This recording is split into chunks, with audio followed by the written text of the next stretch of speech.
নমস্কার, বাংলা শিক্ষকের সবাইকে স্বাগত। আমরা ফিফথ সেমিস্টারের কল্যাণী বিশ্ববিদ্যালয়ে সেমিস্টারের হাসুলি বাঁকের উপকথা উপন্যাসটা পাঠ করছিলাম। হাসুলি বাঁকের উপকথা উপন্যাসটির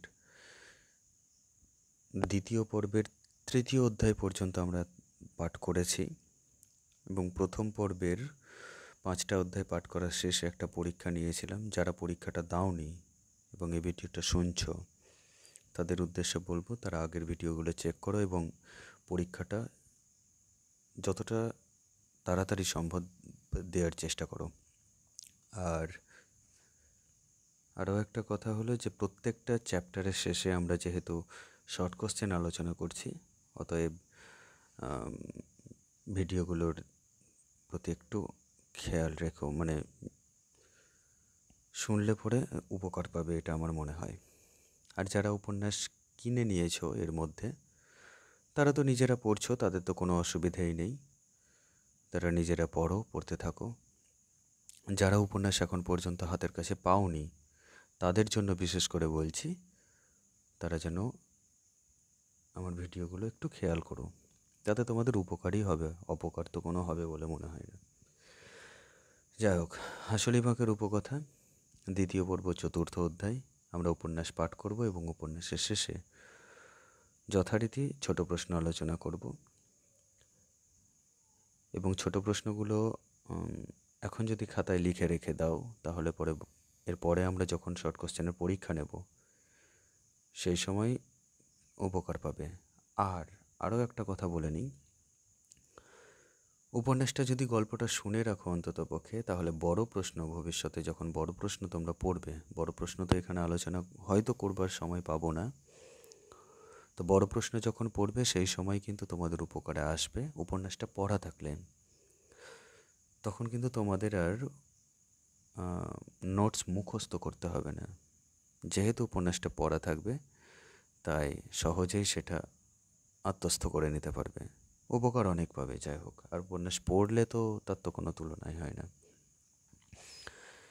শুরু করি হাসুলি বাঁকের উপকথা দ্বিতীয় পর্ব চতুর্থ অধ্যায় 4। হাসুলি বাঁকের উপকথায় দিন গেলে যে রাত্রি নেমে আসে তার সঙ্গে জাঙল চন্দনপুরের রাত্রির অনেক তফাৎ।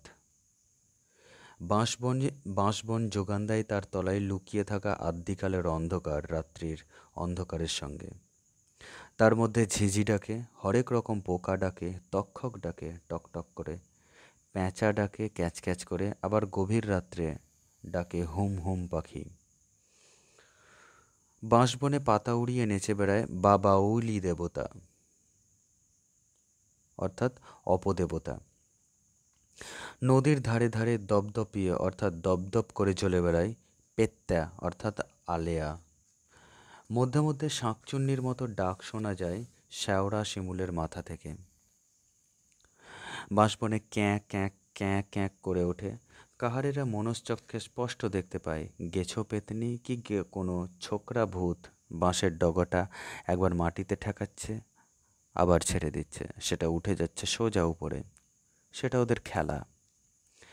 হাসলি বাঁকের কাহারেরা তারই মধ্যে কেরোসিনের ডিবে জেলে কর্তা ঠাকুরের নাম নিয়ে কোনো মতে জটলা পাকিয়ে বসে থাকে। ছেলে ছোকরারা ঢোল বাজিয়ে কখনো গায় ধর্মরাজের বোলান, কখনো গায় মনসার ভাসান, ভাদ্র মাসে ভাদু ভাঁজর গান, আশ্বিন মাসে দশভূজার পূজায় গায় পাঁচালি, কার্তিক মাস থেকে ফাল্গুন মাস পর্যন্ত শীত, তখন গান বাজনার আসর আসে ঢিমিয়ে ধান কাটা ফসল তোলার সময়। চৈত্রে আবার নতুন করে আসর বসে, ঘেঁটুর গান, সংক্রান্তির কাছাকাছি বসে গাজনের বোলানের গানের পালা। এইটুকুটা আর একবার পড়ি, কারণ এইটুকুটার মধ্যে প্রশ্ন আছে। হাসুলি বাঁকে কাহারেরা তারই মধ্যে কেরোসিনের ডিবে জেলে কর্তা ঠাকুরের নাম নিয়ে কোনো মতে জটলা পাকিয়ে বসে থাকে। ছেলে ছোকরারা ঢোল বাজিয়ে কখনো গায় ধর্মরাজের বোলান, কখনো গায় মনসার ভাসান, ভাদ্র মাসে ভাদু ভাঁজর গান, আশ্বিনে মা দশভূজার পূজার গান গায় পাঁচালি। কার্তিক থেকে মাঘ ফাল্গুন পর্যন্ত শীত, তখন গান বাজনার আসর আসে ঢিমিয়ে ধান কাটা ফসল তোলার সময়। চৈত্রে আবার নতুন করে আসর বসে। ঘেঁটুর গান সংক্রান্তির কাছাকাছি বসে গাজনের বোলানের গানের পালা। মাঝে মাঝে এরই মধ্যে আসে ২-১০টা রাত্রি, যার সঙ্গে অন্য সকল রাত্রির কোনো মিল নাই। বিয়ে শাদির রাত্রি। আর ১২ মাসে ১২টা পূর্ণিমা কি চতুর্দশীর রাত্রি। চতুর্দশী অর্থাৎ চতুর্দশী। তার মধ্যে আষাঢ় শ্রাবণ ভাদরের ডাউরি অর্থাৎ বাদল লাগা পূর্ণিমা চতুর্দশী বাদ। বাকি পূর্ণিমায় জ্যোৎস্নার আলোর ঝলমল করে। সেই কয়েকটা রাত্রে আমোদ লাগে। একদিকে আলো, অন্যদিকে অন্ধকার। বাঁশবনের আদ্যিকালের অন্ধকার সেই কয়েকদিন ঘুমিয়ে থাকে বাঁশতলায় জট পাকানো শিকড়গুলোর মধ্যে, কতকালের ঝরা বাঁশপাতার বিছানায়। করালি ও পাখির বিয়েতে বাঁশবনের অন্ধকার ঘুঁটে কেরোসিনের লালচে আলোর ছটায় ঘুমিয়ে থাকলো কদিন। ঢোল কাঁসি সানাইয়ের বাজনা আর মেয়েলি মিহি গলায় গানের কাছে হার মানলে ঝিঁঝি, পেঁচা, তক্ষক, পোকামাকড়, এমনকি অপদেবতারা পর্যন্ত বিয়ে চুকে গেল। কেরোসিন ভেজানো ঘুঁটের ছাই পর্যন্ত সাফ করে সার কুড়ে ফেলে দেওয়া হলো। হাঁড়িগুলির কতক ফেরত গেল আবগারি দোকানে, কতক খালি হয়ে পড়ে রইল উঠানের পাশে। কাহারপাড়ার লোকেদের শরীর থেকে তেল হলুদ মিলিয়ে গেল। আবার অঙ্গে লাগলো মাঠের ধুলো, মাথায় লাগলো খড়ের কুটো। শুধু কাপড়ে এখনো ধুলো ময়লার মালিন্যের মধ্যেও হলুদ ও লাল রঙের ছোপ লেগে আছে। বায়েনরা সঙ্গে সঙ্গেই বিদে হয়েছে। কাহারপাড়া প্রায় নিঝুম। শুধু নয়নের মা আজও থামে নাই। সে গালিগালাজ দিয়েই চলেছে। তার আক্রোশ যেন বনোয়ারির উপরেই বেশি। সে অভিসম্পাত দেয় যে ঘর ভাঙাদের মাতব্বরি ঘুচিয়ে তাদের বউ কেড়ে অন্যজনকে দিলে, পাতা ঘর ভেঙে দিলে তার ঘরও ভাঙবে, ভাঙবে, ভাঙবে। হে কর্তাঠাকুর, হে বাবা গোসাই, বিচার করো, তুমি এর বিচার করো। মধ্যে মধ্যে বলে মনে পড়ে না, সেসব দিনের কথা মনে পড়ে না। বলতে বলতে নয়নের মা কেঁদেও ফেলে। চোখ দিয়ে জল গড়িয়ে পড়ে। জল মুছে সে আগুনের মতো তপ্ত গলায় বলে, আমার সর্বনাশ করতে আজ সাধু সেজেছে। তাদিক কাহারেরা পুরনো গালিগালাতে কোনো কালে কান দেয় না। তার উপর এসে পড়েছে আজ উদয়স্ত কাজ। গম কাটা, সর্ষে কাটা আরম্ভ হলো। ওদিকে জাঙলে শাল আরম্ভ হয়েছে। আখ কেটে মাড়াই করে গুড় তৈরি করার আয়োজন। জাঙলের সদগোপ মশাইদের, কৃষাণ কাহারেরা, তারাই লাগিয়েছে আখ। এ কাজ আগে রতন কাহারদের ঘরে বাঁধা ছিল। দিনরাত্রি আখ কাটা চলেছে, খোসা ছাড়াচ্ছে, বোঝা বাঁধছে, মাথায় করে বয়ে এনে ফেলছে মাড়াই কলের সামনে। পেল্লাদ বসেছে কলের সামনে, সেই কলে জুগিয়ে দিচ্ছে আখ। হুঁশিয়ারির কাজ। একটু বেহুশ হলেই কল আঙুল টেনে নেবে। গরু থামাতে থামাতে গোড়া পর্যন্ত আঙুল চিঁড়ে চ্যাপ্টা হয়ে কেটে পড়ে যাবে। এই রতনের বাবার নাম ছিল কলকাটা। কলে তার 4টে আঙুল কেটে গিয়েছিল, শুধু বেঁচে ছিল বুড়ো আঙুলটি। রসিক লোক এই রতনের বাপ। সে বলতো, বুড়ো আঙুলটা আমাকে লবডঙ্গা দেখাতে বেঁচে গেল। 4-4টে আঙুল গেল, ডান হাতটি খোঁড়া হলো, বেঁচে রইল বুড়ো আঙুলটি। হে কর্তাঠাকুর, শ্বাসমাস এই করলে বাবা।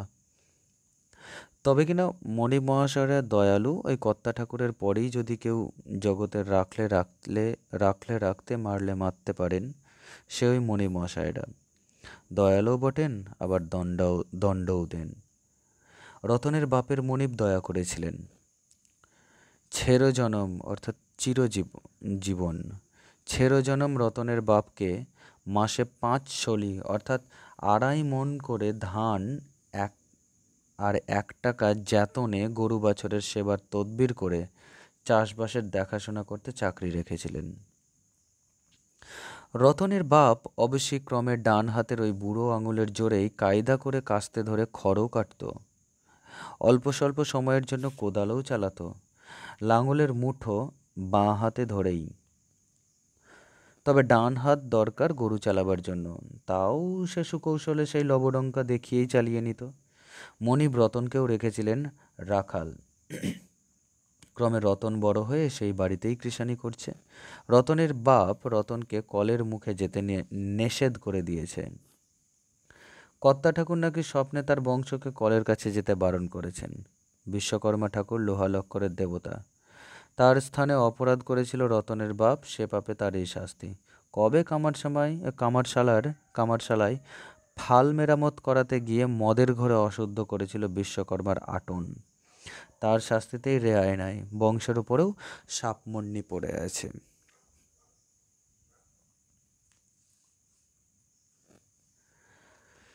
রতন আছে গুড় তৈরির কাজে। গুড় তৈরির ভিয়েনে সকলের উপর বনোয়ারি। এক হেদমণ্ডল মহাশয় ছাড়া জাঙ্গল, বাঁশবাদি, কোপাইয়ের ওপারে গোয়ালপাড়া, রানীপাড়া, ঘোষগ্রাম, নন্দীপুর, কর্মমাঠ, এই 7খানা গ্রামে গুড় তৈরির কাজে বনোয়ারির জুড়ি কেউ নাই। বনোয়ারির হাতে তোলা গুড় ঠান্ডা হতে হতে জমতে থাকে। ডেলা বেঁধে হয় মিছরির চাঁইয়ের মতো, দানা হয় মোটা, স্বাদে হয় মিঠা, যে চিনি ফেলে সে খেতে হয়। সবচেয়ে বড় গুণ, বছর ধরে রেখে দিলেও গন্ধ হয় না। মস্ত বড় চুলায় দাউ দাউ করে আগুন জ্বলছে।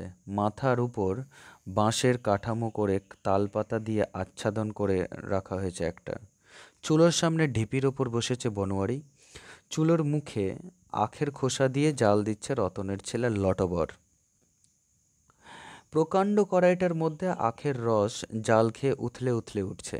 বনোয়ারি ছাঁকনায় ভরে গাদ অর্থাৎ ময়লা তুলে একটা টিনে জমা করে রাখছে, ওগুলো খাবে গরুতে। রতন আছে বনোয়ারির পাশে। মধ্যে মধ্যে বনোয়ারি উঠে সরে দাঁড়ালে সে বসছে তার জায়গায়। মণ্ডল মহাশয়রা এক পাশে বসে আছেন, হেদমণ্ডল আছেন, আর আছেন জন কয়েক। এবার মণ্ডল মহাশয়দের কড়া নজর গুড়ের ওপর। পৃথিবীতে যুদ্ধ বেঁধেছে, অর্থাৎ পৃথিবীতে যুদ্ধ বেঁধেছে। যুদ্ধ চলছে সাহেব মশাইদের মধ্যে, জিনিসপত্রের দর নাকি চড়বে। চাল, ডাল, গুড়, কলাই সমস্ত কিছুরই দর উঠবে, তাই মণ্ডলেরা সতর হয়েছেন। একটা ভাঁড় গুঁড়ো যেন না সরে। সরাবে আর কে? সরাতে তো এই কাহারেরাই। বনোয়ারি মনে মনে একটু ব্যথা পেয়েছে এতে। অবশ্যই কাহারেরা সাধু নয়, সবাই অবশ্যই বনোয়ারি অতন পেল্লাদ নয়। চুরি খানিক আধেক করে আর সকলে, কিন্তু যতক্ষণ বনোয়ারি হাজির আছে শালের চালায়, ততক্ষণ কারোরই ক্ষমতা নেই এক হাতা গুড় চুরি করে। এসব কথা সবাই জানে। তবু বনোয়ারি থাকতে এমন নজর রাখার মানে তো বনোয়ারিকে অবিশ্বাস করা। তা করুন, বনোয়ারি আপন মনে গুড় তৈরির কাজ করে যায়। সেভাবে যুদ্ধের কথা। এ দুনিয়া আজব কারখানা। বৈষ্ণব ফকির গান করতে আসে, তাদের গানে শুনেছে বনোয়ারি এ দুনিয়া আজব কারখানা। ফকিরেরাও কাহার পাড়াতে আসে, তারা বলে আল্লাহ তালার আজব কারখানা। তাই বটে। বনোয়ারি মনে মনে স্বীকার করে সে কথা। বাউল আসে, বৈষ্ণব আসে, সন্ন্যাসী আসে, সবাই ওই একই কথা শুনিয়ে যায়। কাহারেরা শোনে আর ভাবে। আগে দেহের খাঁচায় অদেখা অচেনা পরাণ পাখির কথা ভেবে কথাটা স্বীকার করত। মায়ের গর্ভের মধ্যে বসে কারিগর খাঁচা তৈরি করে, হাড়ের শলা দিয়ে খাঁচা তৈরি করে পরিপাটি চামড়ার ঘেরাটোপ দিয়ে ঢেকে দেয়।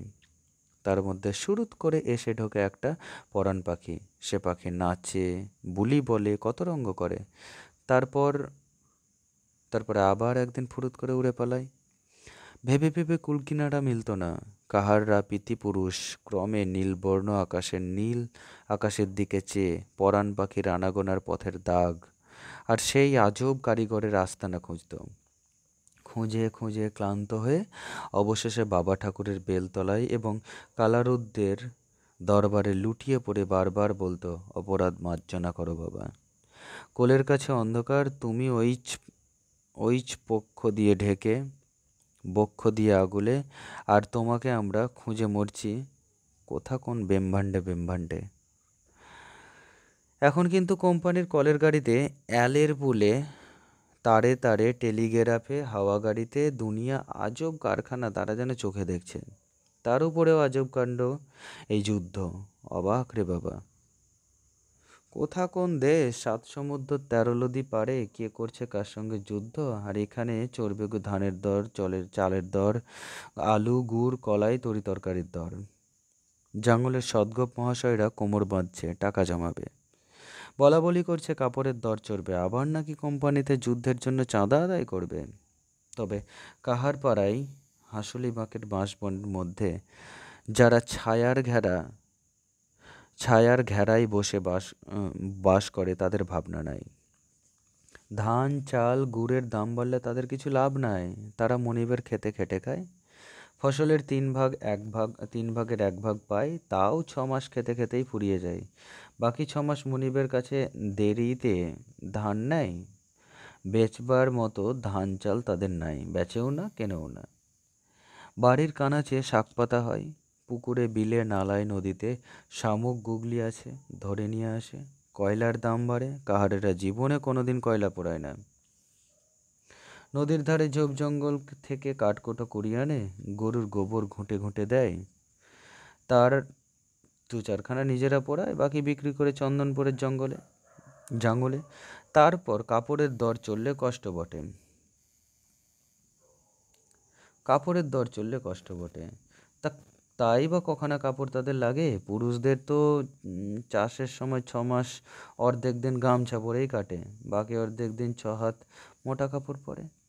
বছর 4খানাতে ছছল বছল অর্থাৎ সচ্ছল 3খানা, বছর 4খানাতে ছছল বছল অর্থাৎ সচ্ছল 3খানা হলেও চলে যায়। এই লাইনটার মানে হলো বছরে 4টে কাপড় লাগে, তবে 3টে হলেও চলে যায়। মেয়েরা একটুকুন সাজতে গুজতে ভালোবাসে। কোপাই নদীর আলবোড্ডেমিতে তাদের চিরকাল আছে। তাদের 2-1খানা মিহি ফুলপাট শাড়ি চাই, 2খানা হলেই খুব। বাইরে যাবার সময় পরে, ঘরে মোটা খাটো কাপড় পরলেই চলে, তার জন্যও খুব বেশি ভাবতে হয় না। ফুলপাড় মিহি শাড়ির দাম জোগাতে হয় না ঘরের কর্তাকে, মেয়েরা ও নিজেরাই রোজগার করে নেয়। চন্দনপুরের জঙ্গলের রেজা খেটে ভদ্রজনের বাবু ভাইদের কথা আছে। আর একটা যুদ্ধ দেখেছে বনোয়ারি, 1320-21 সাল থেকে আরম্ভ হয়েছে, কয়েক বছর ছিল। বেশ মনে আছে বনোয়ারি, 6 টাকা জোড়া কাপড় হয়েছিল, ধানের দর ছিল 4 টাকা। এই তখনই চন্দনপুরের মুখুজ্জেবাবুরা কয়লার কারবারে ফেঁপে রাজা হয়ে উঠল। বনোয়ারির মনিব মাইতো ঘোষ পাট কয়লা বেচে টাকা কম করে নাই, অনেক টাকা। আবার চন্দনপুরের 4-5 ঘর জমিদার বাড়ি ভেঙে গেল মহাল বিক্রি করলে। জঙ্গলের চৌধুরী বাড়ি একেবারে নাজেহাল হয়ে ফেল পড়ে গেল। জঙ্গলের সদগোপদের বৃদ্ধি ওই যুদ্ধের সময় আগে সবাই ছিল খাঁটি চাষি। কাহার কৃষাণদের সঙ্গে তারাও লাঙলের মুঠা ধরত, কোদাল ধরত, খাটো কাপড় পরত, যুদ্ধের বাজারে ধান চাল কলাই গুড় বেচে সবাই ভদ্রলোক হয়ে গেল। এবার আবার সবাই কোমর বেঁধেছে, এ যুদ্ধে যে তারা কি হবে কে জানে। তবে তাদের মঙ্গলই কামনা করে কাহারেরা, তাদের লক্ষ্মীর বারবারন্ত হলেই কাহারদের মঙ্গল। তাদের মা লক্ষ্মীর পাঁজের অর্থাৎ পদচিহ্নের ধুলো কুড়িয়েই কাহারদের লক্ষ্মী। যুদ্ধে কাহারদের কিচ্ছু এসে যায় না। সদগোপ মহাশয়েরা চট বিছিয়ে বসে যুদ্ধের কথাই বলছেন।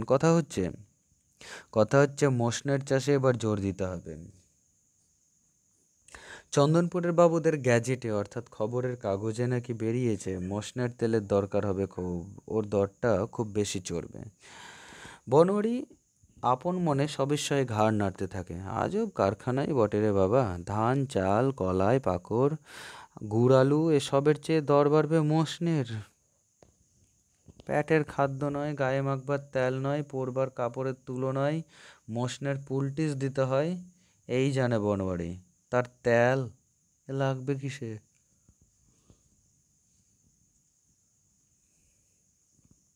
ঝমঝম গম গম ঝমঝম গম গম। 10টার ট্রেন চলেছে কোপাইয়ের পুল পার হয়ে। মণ্ডল মশাইয়ের এইবার গা তুলবেন, বাড়ি যাবেন খেতে।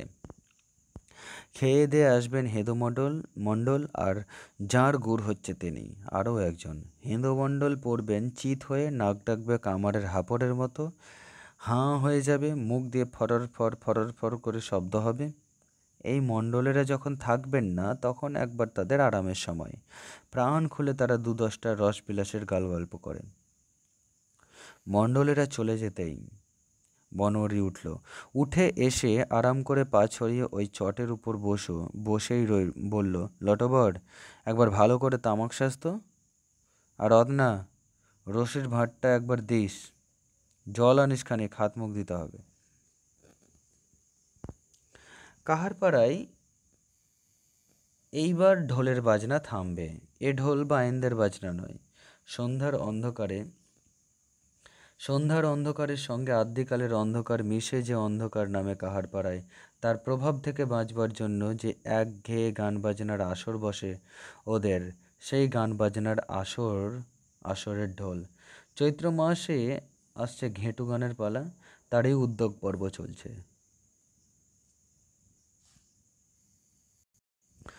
একটা ঢোল থামল। এখনও দুটো ঢোল বাজছে। বাঁশবাদিতে ৩টে ঘেঁটুর দল। একটা কাহারপাড়ার পুরনো দল, একটা আটপৌরেদের, আর এর উপর ২ হলো করালি আর একটা নতুন দল করেছে।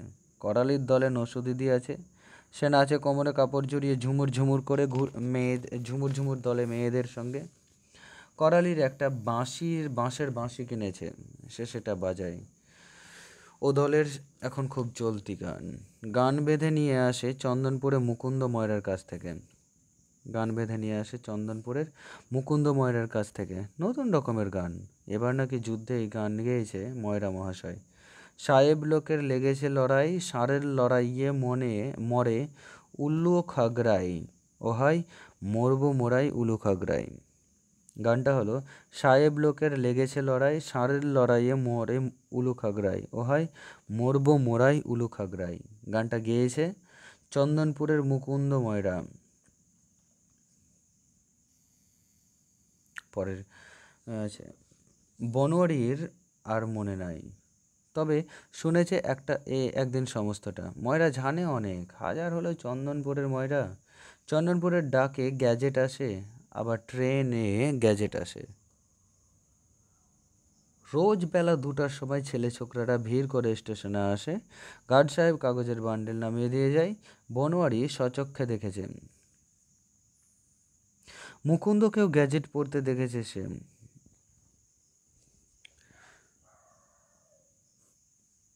গানের মধ্যে অনেক কথা দিয়েছে সে, গান্ধীরাজের কথা পর্যন্ত আছে।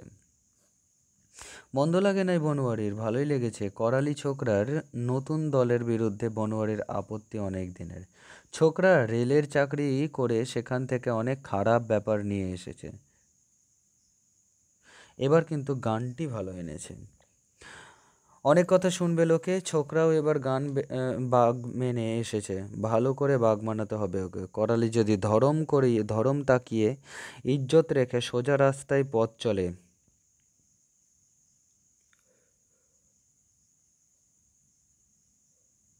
তবে করালি হতে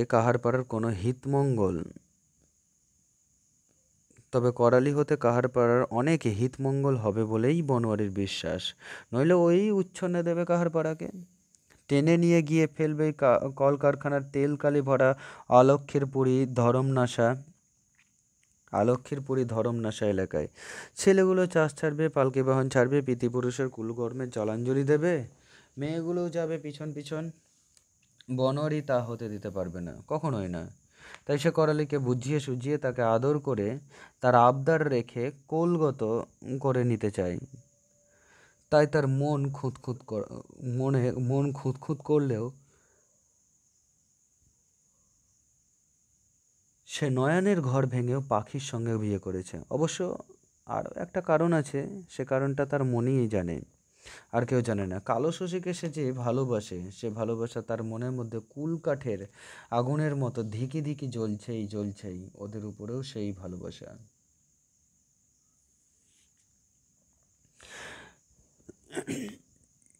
ওদের তো সেই ভালোবাসাই। রতন রশি মদের ভাঁড়টা নিয়ে এসে কাছে বসলো। বনোয়ারি বললে, পেল্লাদটাকে ডাকো। পেল্লাদও এসে বসলো। বনোয়ারি প্রশ্ন করলে, রস ক পাতনা হলো রে? পাতনা অর্থাৎ বড় হাঁড়ি, হাঁড়ির মতো। রস ক পাতনা হলো রে?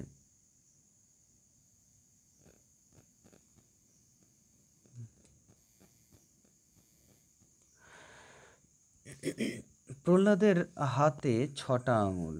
সে বললে 1 হাত। তারপরে সে বললে 6 পাতনাই পড়লো। ওরে বাপরে!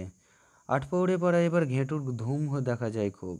ঢোলের শব্দ এই রাত্রিতে জোরালো হয়ে উঠল। করালির দলের ধুমের কথা বুঝতে পারা যায়, কিন্তু 8 পৌড়ে পাড়ায় হঠাৎ এত ধুমের কারণ কি হবে? পরম এবার জমি নিয়েছে চন্দনপুরের বাবুদের কাছ থেকে। এবার ওর শরীরে বল বেঁধেছে, মনে মনে তেজ বেঁধেছে, হাসলে বনোয়ারি। জমি সেও নিয়েছে, পরমের চেয়ে বেশি জমিই নিয়েছে সে। প্রহ্লাদ হেসে বললে, 8 পৌড়ে পাড়ায় এবার ঘেঁটুর ধুম বটে। ওদের গান শুনেছ? না, হাসলে বনোয়ারি। শোনো একদিন। প্রহ্লাদ উঠে গেল। কলের দাঁতওয়ালা চাকায় ক্যাঁ কট কট শব্দ উঠছে, তেল দিতে হবে। 8 পৌড়ে পাড়ায় গান? বনোয়ারি আবার হেসে বললে, ওদের তো সেই পুরনো গান, ওদের চেয়ে আমাদের গান অনেক পুরনো, অনেক ভালো। সে গান বনোয়ারিরই বাঁধা। কি? তাই ঘুণাঘুণ বাজিল নাগরী, ননদিনীর শাসনে চরণের নূপুর থামিতে চায় না, ঘরে থাকিতে মনও চায় না, ও তাই ঘুণাঘুণ। রতন চুপ করেই ছিল। সে এতক্ষণে বললে, এবার ওরা নতুন গান গাইছে। নতুন গান বাঁধলে কে? তা জানি না। তবে কি? তবে গানে করালিকে তোমাকে সাপসাপান্ত করেছে মধ্যে মাঝে। মৃদুস্বরে রতন বললে, বাবু, গজু গজু ফুসু ফুসু চলছে। ওই পানা হারামজাদা নাকি উপারায় শুনেছে কালু শশীকে নিয়ে। চমকে উঠল বনোয়ারি। একটু পরে সে বলল, এইটুকুন দেখিস তো, আমি একবার শুনে আসি কি গাইছে শালোরা। শেষ। যাই হোক, চতুর্থ অধ্যায় থেকে দ্বিতীয় পর্ব চতুর্থ অধ্যায় থেকে যে কয়টা প্রশ্ন আমরা আলোচনা করব বলেছিলাম, প্রশ্নগুলো বলে নিই। প্রথমেই কয়েকটা শব্দের অর্থ জেনে নিই। যেমন বাউলি শব্দের অর্থ অপদেবতা। বাউলি শব্দের অর্থ অপদেবতা। বয়াকার হ্রস্ব ও লয় দীর্ঘই। বয়াকারে হাইফেন বাউলি শব্দের অর্থ অপদেবতা। পেত্তা, পয়কার তয়জে ফেলা আকার, পেত্তা শব্দের অর্থ আলেয়া।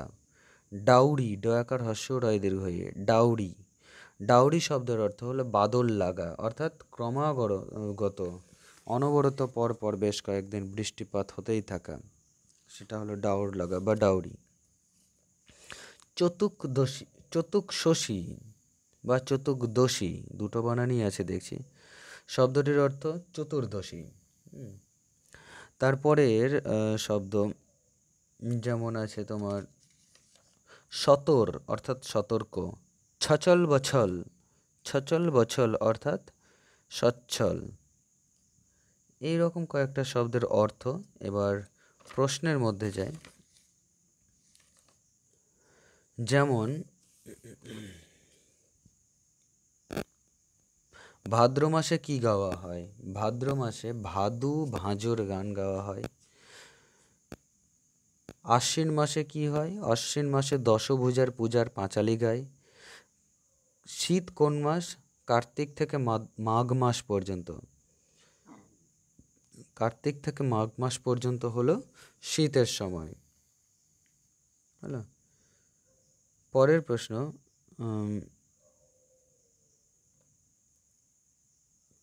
শুধু নয়নের মা আজও থামে নাই, সে গালিগালাজ দিয়েই চলেছে। নয়নের মার না থামার কারণ কি? প্রশ্ন, নয়নের মা আজও থামে নাই, সে গালিগালাজ দিয়েই চলেছে। প্রশ্ন হলো, নয়নের মার আজও না থামার কারণ কি? সে কাকে কাকে গালিগালাজ দিয়েছে। প্রশ্ন হলো, নয়নের মা গালিগালাজ দিয়েছে বনোয়ারিকে আর করালিকে, আর থামে নাই কেন?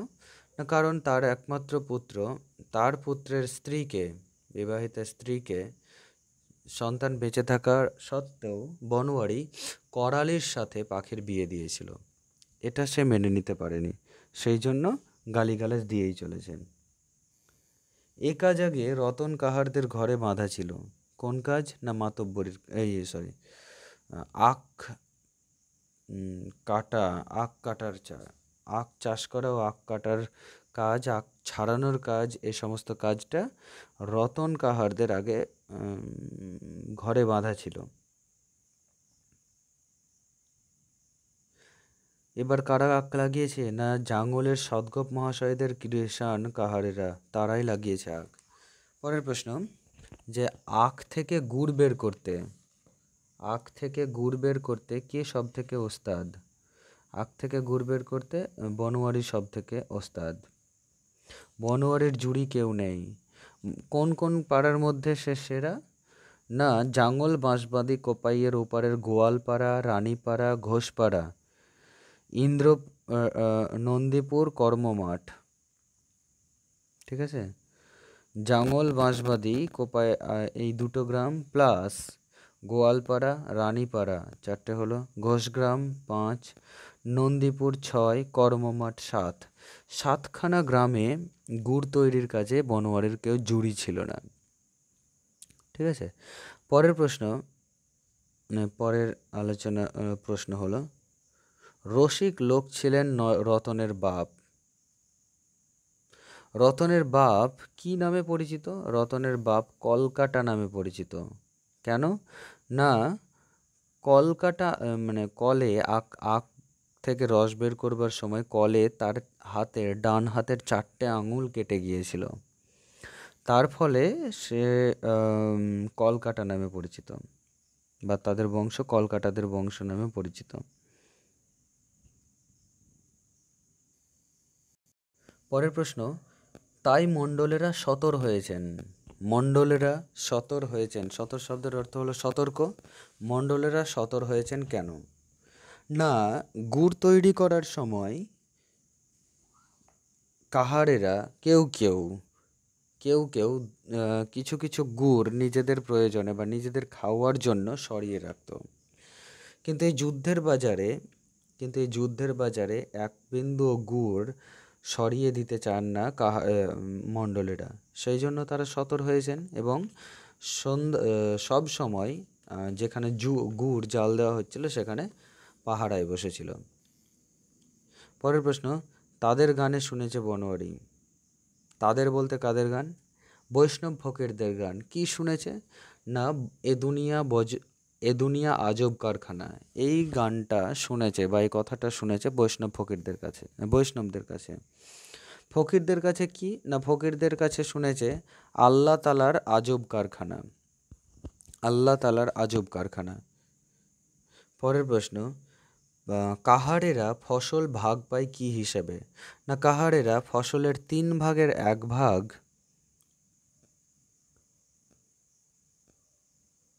3/1 ভাগ পায়, অর্থাৎ তাও 6 মাস খেতে খেতে ফুরিয়ে যায়। বাকি 6 মাস মুনিবের এখানে, দেরিতে ধান নেই, বেচবার মতো সামর্থ্য থাকলে বিক্রি করে, নইলে সবই হয়। এই তো হলো প্রশ্ন। আর আছে তোমার, কিসের দর চড়লে পরে কাহার পাড়ার লোকেদের একটু কষ্ট হতে পারে? কাপড়ের দর চড়লে, তাও কষ্ট না হওয়ার সম্ভাবনায় বেশি, কারণ পুরুষদের বেশিরভাগ সময়ে ধান পোঁতার সময় তো গামছা পরেই কাটাতে হয়, বাকি সময়টা সারা বছরে হয়তো চারটে ধুতি লাগবে, তবে 3টে হলেও চলে যায়। আর মেয়েদের জন্য 2টো বেনারসি, 2টো ভালো শাড়ি কোথাও বেড়াতে যাওয়ার জন্য, আর এমনি শাড়ি পরলে হয়ে যায়। বনোয়ারি কোন সময়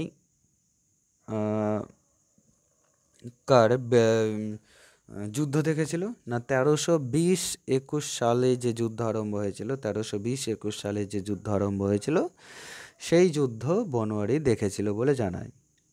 তখন কাপড় ছিল কত টাকা? তখন 6 টাকা জোড়া ছিল কাপড়, আর ধানের দর হয়েছিল 4 টাকা। তখন কাপড় হয়েছিল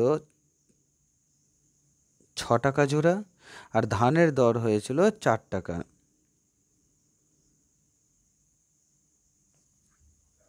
হলো পরের প্রশ্নটা, জাঙ্গলে কাদের বৃদ্ধি হয়েছিল যুদ্ধের সময়? না জাঙ্গলের সদগোপদের বৃদ্ধি, না সম্পত্তির বৃদ্ধি হয় ওই সময়। বনোয়ারি শুনেছে কোন ফসলের দাম এবারের যুদ্ধে বাড়বার সম্ভাবনা? না বনোয়ারি শুনেছে মসনের চাষে এবার জোর দিতে হবে, কারণ মসনের তেলের দরকার হবে যুদ্ধে, ওর দায়টা খুব বেশি চড়বে, ওর দরটা খুব বেশি চড়বে।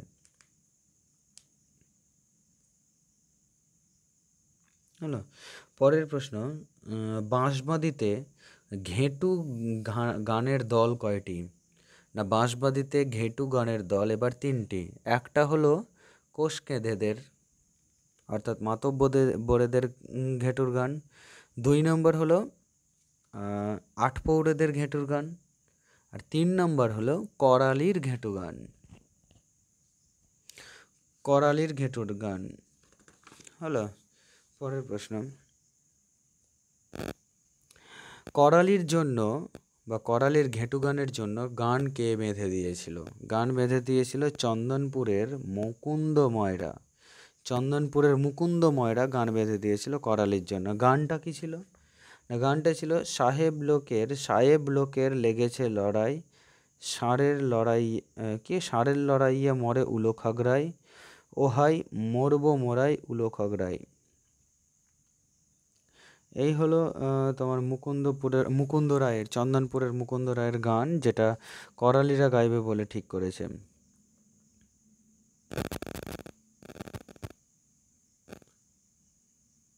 পরের প্রশ্ন, সে কারণটা তার মনেই জানে, আর কেউ জানে না। কার মন জানে? কি জানে?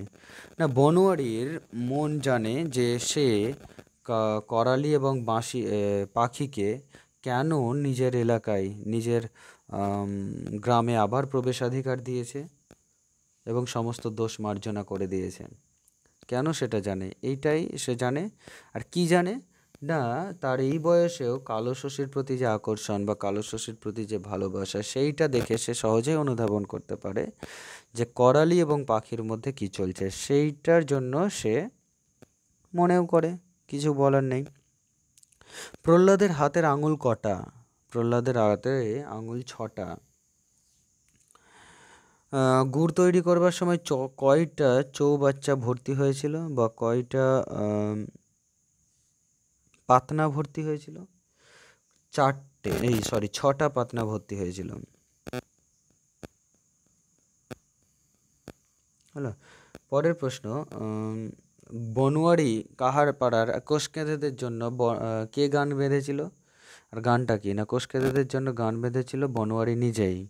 তাই ঘুনাঘুন বাজলো নাগরী, ননদিনীর শাসনে চরণের নূপুর থামিতে চায় না, ঘরে থাকিতে মনও চায় না, ও তাই ঘুনাঘুন। এই ছিল গানটা। তবে গানে করালিকে তোমরা সাপান্ত করবে না।